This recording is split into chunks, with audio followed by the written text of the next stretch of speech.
আলেম ওলামা পর্যন্ত বলতে শোনা যায়, আল্লাহ পাক আপনাকে কেমন রাখছেন। শুনতে শুনতে শুনতে ভাবে যে এতদিন তো নর্মালটাই বললাম, উন্নতটা আর কবে শিখবো। আলেমরা পর্যন্ত জিজ্ঞেস করেন আল্লাহ কেমন রাখছেন। এই সুয়াল করা কি জায়েজ?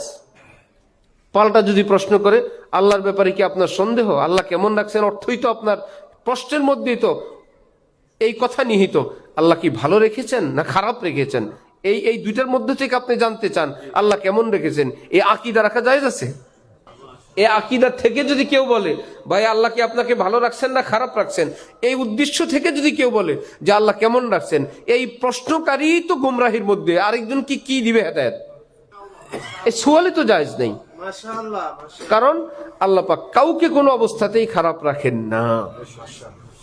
যার যে হাল এটাই তার জন্য প্রাপ্য না, এর চেয়ে আরো কঠিন ছিল তার প্রাপ্য, এই হালে আল্লাহ দয়া করে তাকে রাখছেন। আমরা যে যে হালে আছি, কষ্টে আছি, মুসিবতে আছি, বিপদে আছি, যে যে হালে আছি, আমাদের অন্যায় অপরাধ গুনার দ্বারা আমরা কি এইটুকুন থাকার যোগ্য না আরো বেশি কষ্ট পাওয়ার যোগ্য?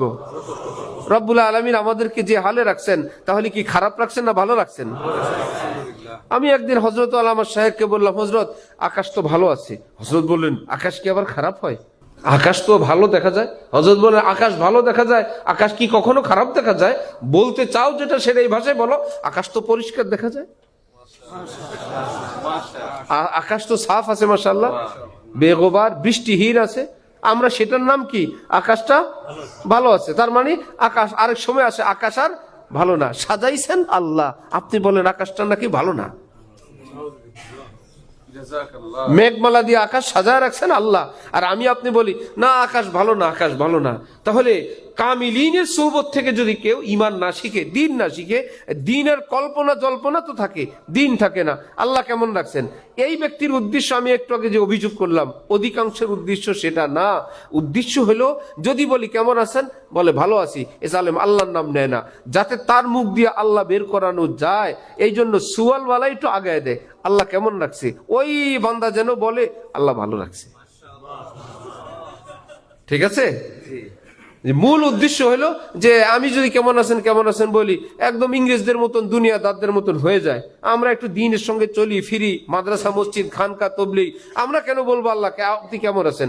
আমরা বলবো আল্লাহ কেমন রাখছেন। তখন আমাদের সাথী ভাইরা বলবে আল্লাহ ভালো রাখছেন। এইবার বলেন শরীয়তে কি শুধু শুকুর না সবরও আছে? সবর কি নেয়ামতের সময় না কষ্টের সময়? বুঝা গেল মানুষের একটা হাল আনন্দের আছে আর একটা কি আছে, কষ্টের আছে। আপনি জিজ্ঞেস করলেন, আপনি সবাইকে জিজ্ঞেস করেন আল্লাহ কেমন রাখছে, আল্লাহ কেমন রাখছে, আল্লাহ কেমন রাখছে। অথচ নিয়ম হইলো কেউ সুখে থাকে, কেউ দুঃখে থাকে, কেউ অল্প দুঃখে, কেউ কঠিন দুঃখে। আপনার তো সুয়াল মুখাস্ত, সব জায়গায় হইলো হোমিও ওষুধের মতন, সব বোতলে এক ঝাঁজ আপনি দিয়ে দেন। আপনি বললেন আল্লাহ কেমন রাখছে। সে যদি এত পাক্কা ইমানদার না হইলো, আর যদি কঠিন বিপদগ্রস্ত হইলো, ছোট্ট করে বলল আল্লাহ তো বহুত বিপদে রাখছে। আপনি তো তার আগায় দিলেন, এই কথাটা তো আপনি তার মুখে উঠায় দিলেন। আরো কঠিন কথা যদি বলে আল্লাহ তো আমারে শেষ করছে, আরো কিছু যদি বলে ইমান থাকবে? আপনি দিছিলেন ইসলাম দেনে গায়ে মুসলমানই দেয়, আপনি বুজুর্গ বানাইতে গিয়ে বেঈমান বানানোর ব্যবস্থা করলেন। প্ল্যান ছিল বুজুর্গ বানানো, হইল কি বেঈমান। দরকার কি? ইসলামের বিধান তুমি স্বাধীন দাও ওই ব্যক্তিকে।